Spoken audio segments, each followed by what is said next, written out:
going on, kiddos? It's your girl, Redavyn. Sorry if the camera looks a little off. If you notice me in a new studio of such things, that's because your girl got a new camera, okay? Ended up getting me a 2018 Chevy Cruze, Chad. So, this is where I'll be doing the vast majority of my videos. So here's a quick peek. Alright, y'all, so sorry if it's if the thing looks a little crooked or whatever. I have one of those things that go on the dash instead of the window, so it'll probably look a little different, a different angle or whatever. Hopefully my double chins don't show too much. Alright, y'all, first of all, before I get into this, the thick of it all, of this video, I'm gonna give y'all a quick update on my health. Okay, my joints are starting to really go down a little bit. She went up 5 milligrams on my prednisone. I don't know if I mentioned that before, but I told you with that bouts of the rain and stuff, the barometric pressure, it is very real, y'all. So even if you don't have a chronic illness, let me tell you, it affects everybody. Because even before I had lupus, my joints, my knees and stuff used to ache real bad when it would be rainy and cold, or just raining. Sometimes I get real tired because of like my military history. So it doesn't necessarily tie into you having a chronic illness, but when you do have a chronic illness, it doesn't make it any better, mainly because, sorry about that, had to give him a kickstart, y'all. Gotta be on my way to work, as y'all know. Y'all can probably already tell it's a short day all this week, so thank goodness, and I'm off Saturday. But yeah, so basically the pressure, I don't know what it is, but the pressure, it does affect like how your atmosphere outside affects, your body or whatever. The pressure does for some reason set up in your joints, and causes a lot of pain. So it was not only just affecting my hands, it was affecting my feet, like affecting my whole body. And it was awful, felt like a steamroller was just rolling over my body from head to toe. And I promise you, I don't put this on my worst enemy. Like, it is the worst feeling in the world. So, now that she's upped which I was already on 5 milligrams of prednisone, she upped it actually by 10, so it makes it 15. But at least it's not at a point where hopefully I won't blow up off of it. I've been trying to curve the eating and stuff, because that stuff is hard to do. Steroids do blow you up, and they will make you hungry.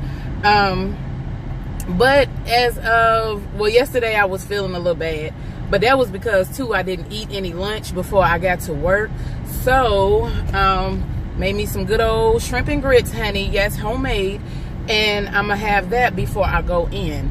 But yeah, I made the fatal mistake yesterday and didn't eat anything really before I went into work. So I was, decided to cook me a little lunch, and I'll probably have me some salmon. And update on the pescatarian life, baby. Yes, I've been trying to do right. I really have. Y'all be proud of me.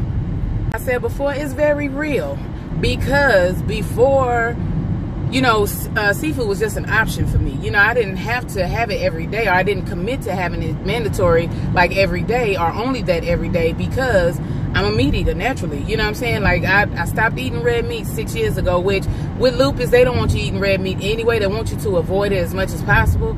But it was just for my own personal reasons why I didn't want to eat red meat anymore, like steak and stuff like that, because anytime I would eat a steak, like before I even got into the military, which when I was like 17, 18, my majority of my diet consisted of a lot of meat, not a lot of red meat necessarily, but just meat, period. So whatever happened on down the line, or as I gotten older, that red meat, it holds in your body for 48 hours. It takes that long for it to break down and digest in your system. So no matter how small I kept cutting the steak, it just felt like it kept getting stuck. And it was a very uncomfortable feeling. And, I don't like discomfort by no means. So I just decided to exit out my diet. And honestly, I don't really miss it like that. I do have that taste in my mouth, like that bloody taste, I don't know if because it's the protein or what that I'm lacking, but, I tried to make up for it in different ways, because you get protein from like chicken and turkey and stuff like that. So I still was eating chicken, turkey, and fish. But with pescatarian life, its base is roughly being a vegetarian with just fish and seafood. I've looked up, and trust me, I've studied these things before I just nosedive into anything, because what works for some doesn't work for all. And I've also tried to research a little bit the paleo diet and the keto diet. Keto, I'm gonna still have to do a little more research on, because sometimes I do miss having chicken in my diet.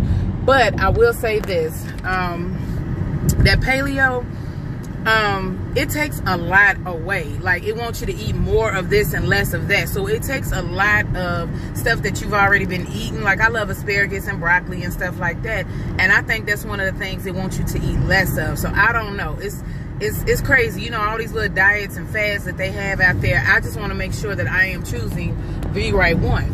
So yes, y'all, like I said, I've been sticking to it, and I've been trying to do, you know, real good with that. So with the health stuff aside, I do want to talk about some updated things going on in my life. Okay, y'all, so first of all, you know, I kept saying in my previous videos that we're moving or whatever, and we are moving. We're moving to Rock Hill, which is about maybe hour and a half. Well, really an hour, because I guess when you've been traveling the same route for the longest, it seems like it doesn't take as long to get there anymore. Well, I guess I'll eat when I get to work. So yes, y'all, going back to Rock Hill mainly because I feel like, as far as our support system goes, like, we only have few people here in Greenville that we can actually count on. Other people is just not reliable enough for me, you know, and because not just, you know, because I have kids, and whether you're friendly, your friend, fam, or foe, I'm very particular about who I leave my kids with. You know, any parent should be. And just because it's family doesn't mean they're going to take the best quality care of your child. Now, not speaking on and saying somebody's going to abuse them, but it's just for my own personal reasons.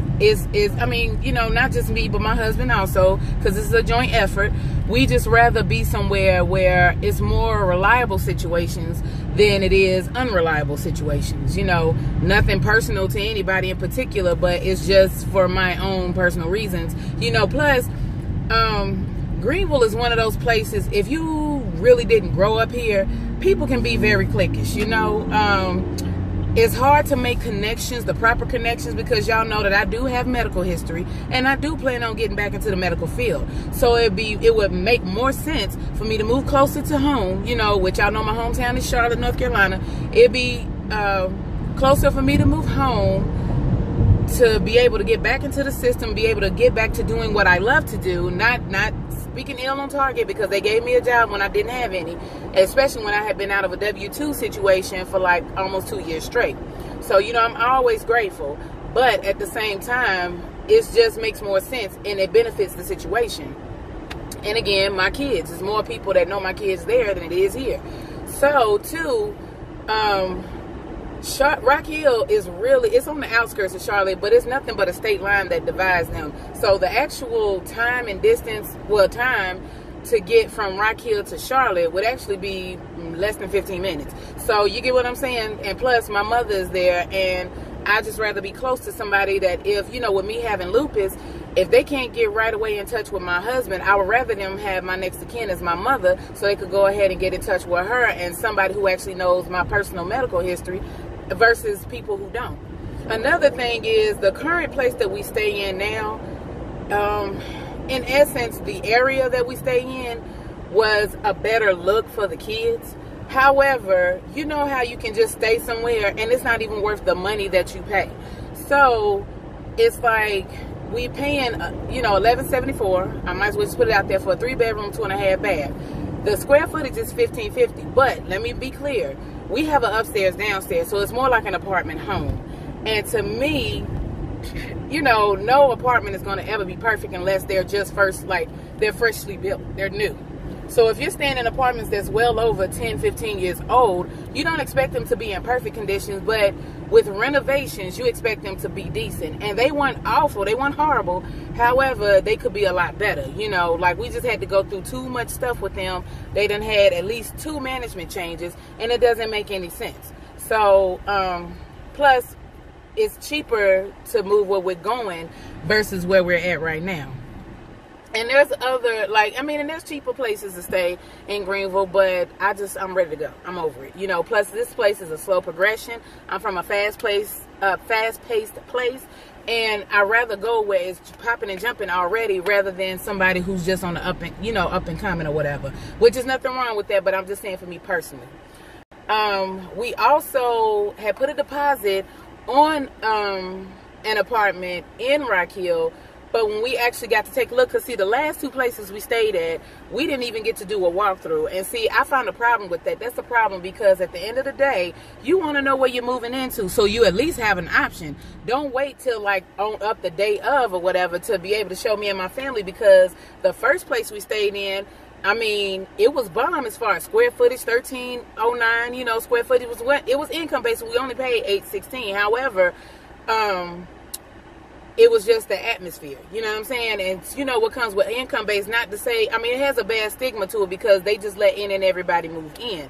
And I don't think that they check thoroughly, you know, because they could be, like we had a neighbor above us that the daughter got evicted, so the mama done had to pay out X amount of dollars for her to live here, and she still got evicted from the place on top of us. Because it was just a bunch of mess, you know. She was young as hell. You can tell she was one of these mothers, as long as she's on her phone, she ain't being bothered with the kids. They just running around, but you got to understand, when you stay in an apartment, you have neighbors above and below you. And I always try to pride myself on being a great neighbor. But when I have somebody who's not such a great neighbor to me, I have a problem with that. Because at the end of the day, honey, if you can't control them children, you shouldn't have them. Or you need to give them to somebody that can take better care of them than you. I'm just saying. Plus, you know, when you have somebody running over the top of your head, it sounds like thunder. And we had at least 12-foot tall ceilings or whatever. So imagine the acoustics inside of that apartment. Plus, it's 1,309 square feet, which means it's a nice size apartment. So the more room and space and volume that you have to fill, the louder that it's going to be when somebody steps over your head. And it sounded like everybody was tap dancing with brick shoes on, and that shit was getting on my nerves. So it was just time to move. So, and plus, moving into that, I was 6 months pregnant with Moops, and they had mold in the place. You know what I'm saying? And it's like they had to take out our entire cabinet underneath the kitchen sink, you know, to remove the whole thing. And then the renovation people who were supposed to clean out the thing behind the dishwasher was damn styrofoam plates and pizza crust and stuff like that. You know what I'm saying? Luckily, we didn't have no roaches because we keep a fairly clean house. But it was like at the same time, like, what the fuck? You know what I'm saying? Like, that's just, it's like, it was unacceptable. But, you know, basically, just off of that, just moving into a better headspace. You know what I'm saying? Being around folks that I know want to be around us, that I know love us, that care for not only me and Mr. J, but for our kids, you know? So that was another factor. Not to say that there's nobody here in Greenville at all, because, I mean, we have some family members.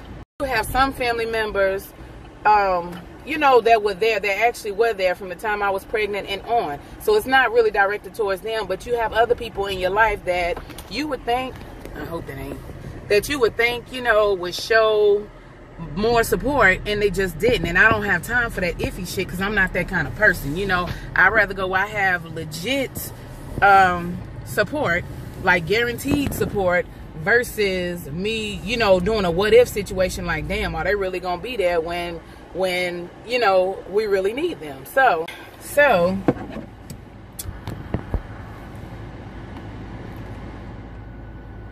okay, so made it to work, had to park the car. So yeah, y'all, I'm gonna eat while I'm talking, and I normally don't do that, but I really, and y'all get a good look at these good old shrimp and grits. Okay, so basically, y'all, the apartment that we went to go, that we put the deposit on, and that we went to go view, it just was not what I thought it was going to be. First of all, it didn't have room, excuse me, for a dining room set, which we're going to get rid of ours anyway because it's getting old. It's about 7 years old, so it's time to get a new one. But even if I was going to put that same dining room set in there, we don't have super big furniture. We have average at best. But I would rather have the option to put a damn dining room space, dining room thing set up versus not being able to have one at all, which is crazy. The square footage is supposed to be 1356, but looking at it, it didn't look that way because my 1309 square footage looked way bigger than that. And I'm like, you know what? Sometimes they be off on these floor plans just to get you in there. But because we didn't sign a lease, we still get to get our deposit back. So it was another set of apartments that we always, for some reason, we used to just come. There must have been bad timing. And the rent office was always closed. Well, Tuesday, my husband had an interview for a job nearby where we're going to be staying. And so I told him, let's just go back to the apartment thing, to the apartment place and see if the lady's there and if they got any availability. So it just so happens, and I'm going to tell you how God works, y'all, because even with this whole car situation, which I'll tell y'all that later. If I don't get to it right now, then I'm going to continue the video after I get off of work. But how things work out, matter of fact, I'm going to do a part 2. How things work out, just us seeing that, I'm just taking this year as I'm not going to settle. Because even with this car situation, before I put my money down and I sign a dotted line, if I'm going to pay something, it's got to be something that I actually want. I'm tired of settling. I'm tired of having to take whatever. I'm tired of not being able to do. I'm learning more as I go with experience to do my research more, to actually know that it is okay. Even if you don't have the best credit, you still are able to speak things into your life. You still are able to have nice things and not feel like you have to just settle just because you have less than perfect credit or whatever. Because trust me, there's plenty of people got mad repos, mad evictions and stuff and still end up on top. How it happens, I don't know, the grace of God. But with the new place, she could only show us a model of the 2-bedroom. But just that 2-bedroom alone was so nice. You understand what I'm saying? So it was one of those things like if the 2-bedroom looks like this, then imagine what that 3-bedroom is going to look like. So the lady, told us what we need to do. We filled out a paper application, but turns out we got to do one online. So I did it last night, paid the little $50 service fee for them to run credit and all that other stuff. And when I say, y'all, hopefully this thing gonna work itself out, because I promise y'all, I just have faith that it will, because I want it too bad. My husband will get these jobs, because if that one interview does not work out, he does have the option to go back to his old job, and they told him that they waiting on him. You know what I'm saying? So don't ever think that you can't get what you deserve or what you feel like you deserve. You know what I'm saying? Like, put it out there. That's why when I got this car, I even spoke to my son about manifestation and what that means, manifesting your destiny. It basically means whatever positive thoughts or whatever you feel like you deserve, you put it out there in the universe along with the footwork, because nothing, faith without works is dead. And that means you can't just expect, just because you prayed hard for it, that it's just going to happen because you pray to God and you feel like you just deserve it. If you feel like you're so deserving on it, work for it, because there's nothing wrong with working hard for what you want, because the payoff will definitely be great. On top of, like I said, when you get tired of settling, trust me, when you get tired and you feel like you deserve more, like I was just going to get a buy here, pay car and just settle for, if something happened to it, just paying for the repairs out of pocket, because I didn't really want the car payment. But you know what? The man at the dealership was like, why pay for, well, I'm going to put it in the second video. But yeah, y'all, I'm telling you, put it out there. When you put these things out there along with the works, put it out there with the positive vibes in the universe, it manifests itself into, it turns itself into reality. So, just always remember that you can have whatever your heart desires. Long as you put it out there in the universe, long as you pray about it, long as you're genuine in that prayer, long as you put the footwork behind it, it can be yours and it can happen. But I'm about to end this vlog here because I got to get into work in about 15 minutes and I need to eat my lunch. All right, y'all. Peace. All right. Matter of fact, stay tuned for part 2. Peace.